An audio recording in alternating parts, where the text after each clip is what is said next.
সাকিবের অনুমতি ছাড়া এই কাজ আমি কখনো করি না, একই মন্তব্য করলেন বুবলী। হ্যালো ভিউয়ার্স, বিস্তারিত জানতে চ্যানেলটি সাবস্ক্রাইব করে সম্পূর্ণ ভিডিওটি দেখতে থাকুন। প্রিয় দর্শক, বর্তমান সময় সমালোচনার মধ্যে রয়েছেন শবনম ইয়াসমিন বুবলী। ঈদ উল ফিতর উপলক্ষে শবনম ইয়াসমিন বুবলী নাগরিক টিভি একে চ্যানেলে অনুষ্ঠানে উপস্থিত হয়েছিলেন।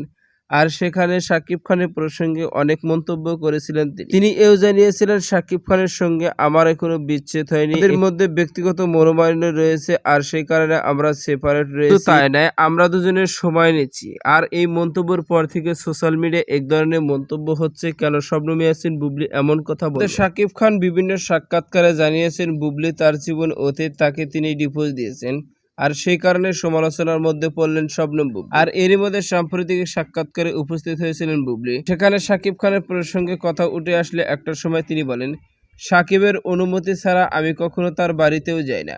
শাকিব খান যে অনুমতি দেয় আমি সেই অনুমতি নিজেকে গড়ার চেষ্টা করি। আমার সন্তান বীর পৃথিবীতে আসার আগে শাকিব খানের অনুমতি নিয়ে আমরা পুত্র সন্তান জন্ম দিয়েছি এবং কি শাকিবের বাসায় যাতায়াত করা, ছেলেবীরের জন্মদিন পালন করা, শাকিবের জন্মদিন পালন করা থেকে শুরু করে আমি আমার অনুমতিতে করি না, শাকিব খানের অনুমতিতে। এমনই একাধিক মন্তব্য শবনম বুবলীর। তো সুপ্রিয় দর্শক, ভিডিওটি আপনার কাছে ভালো লাগলে একটা লাইক দিন। নিত্য নতুন ভিডিও আপডেট পেতে চ্যানেলটি সাবস্ক্রাইব করুন। অসংখ্য ধন্যবাদ। পুরো ভিডিও করা